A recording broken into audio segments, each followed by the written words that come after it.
Good morning students. आज online classes में आपका स्वागत है। आज हम आपको कक्षा 8 विषय सामाजिक विज्ञान के बारे में पढ़ा रहे हैं।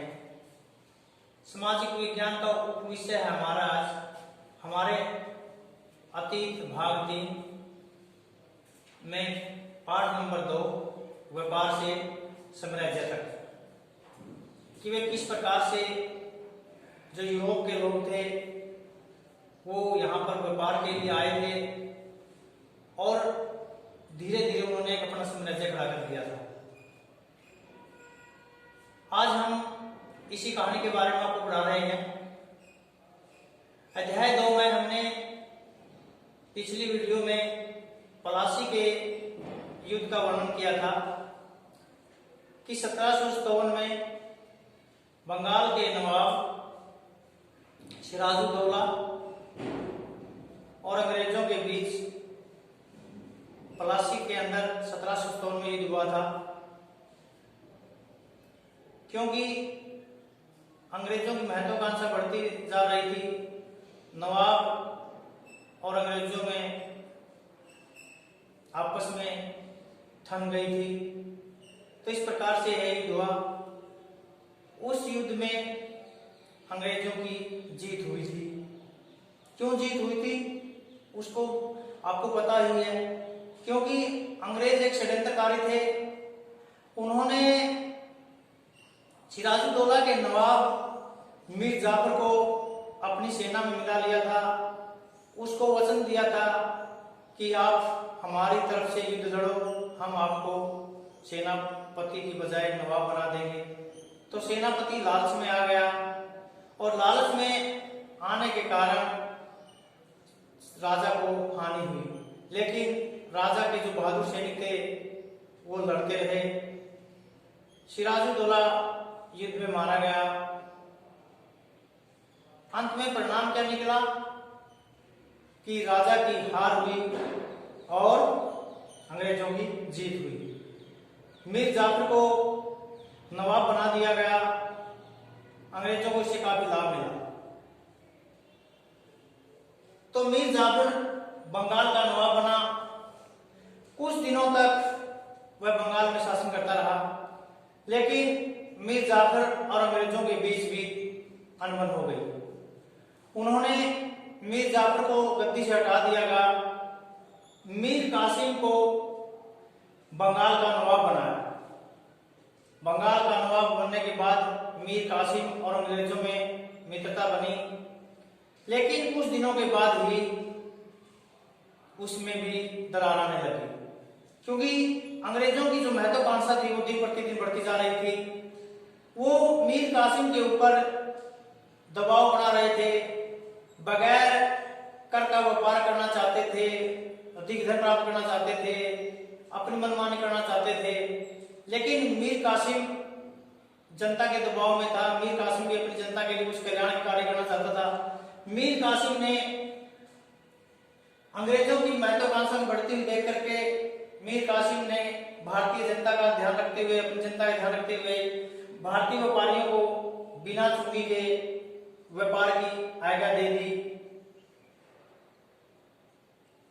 इससे उनके बीच में दरार और बढ़ गई। परिणाम क्या हुआ कि मीर कासिम और अंग्रेजों के बीच युद्ध होना संभव हो गया।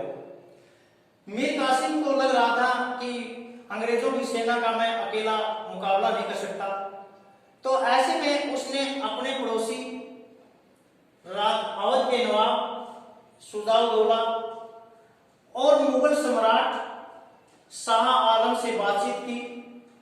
अवध के नवाब सुजाउद्दौला व मुगल सम्राट शाह आलम के बीच के साथ बातचीत की और तीनों ने मिलकर के, जिसमें सुजाउद्दौला, मुगल सम्राट शाह आलम व मीर कासिम ने अंग्रेजों के साथ लड़ने का निर्णय लिया। तो इस प्रकार से 1764 ईस्वी में बक्सर नामक स्थान पर यह युद्ध शुरू हुआ। युद्ध की शुरुआत अंग्रेजों की महत्वाकांक्षा व मीर कासिम के बीच अनबन थी, लेकिन उसने अपने पड़ोसी राजाओं को भी साथ दिया ताकि भाई अंग्रेजों का मुकाबला किया जा सके। तो दोनों सेनाओं के बीच युद्ध हुआ। युद्ध के अंदर अंग्रेजों की सेना के पास हथियार, गोला बारूद था। भारतीय जो सैनिक थे वो साधारण तरीके से लड़ रहे थे, तलवार भालों के साथ लड़ रहे थे। अंत में परिणाम क्या हुआ? अंग्रेजों की जीत हुई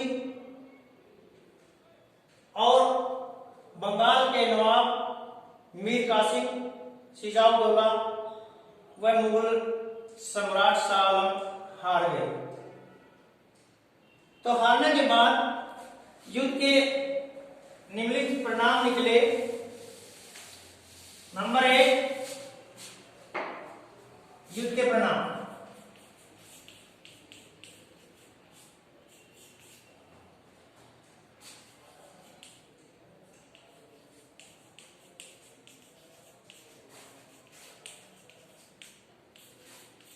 बक्सर के युद्ध में अंग्रेजों की जीत हुई और नवाबों की हार हुई। नवाब हार गए। नंबर 2,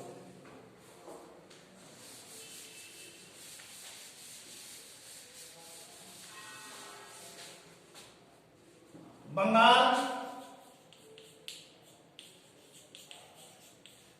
पूर्ण रूप से अंग्रेजों के अधीन हो गया।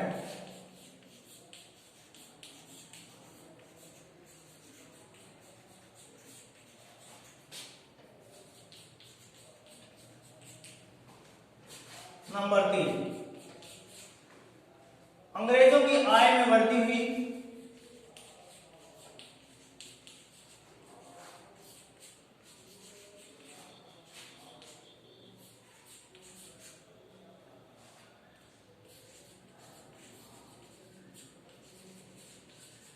अंग्रेजों की आय में वृद्धि हुई।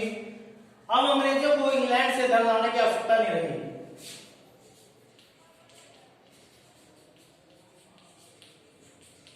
अब अंग्रेजों को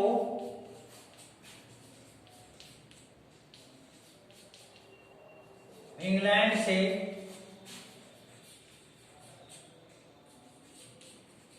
धन लाने की जरूरत नहीं रही।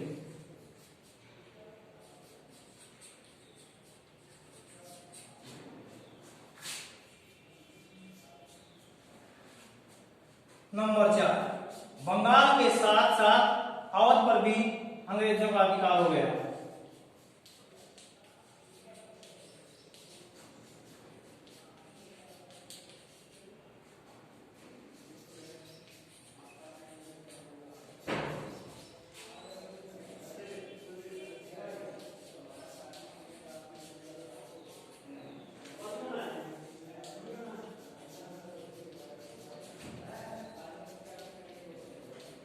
इस प्रकार से ये युद्ध के निम्नलिखित परिणाम निकले। तो इसलिए इतिहासकार कहते हैं कि बक्सर के युद्ध ने पलासी के बचे हुए कार्य को पूरा किया। पलासी का जो युद्ध था, उस युद्ध का उद्देश्य था अंग्रेजों का बंगाल के ऊपर अधिकार करना, धन बटोरना। तो पलासी के युद्ध में तो वो काम उनका पूर्ण नहीं हो सका, लेकिन बक्सर के युद्ध में उस बचे हुए कार्य को उन्होंने पूरा किया। तो इस प्रकार से आज हमने आपको ये बक्सर का युद्ध, उसके कारण व उसके परिणाम के बारे में जानकारी दी। आपका बहुत बहुत धन्यवाद।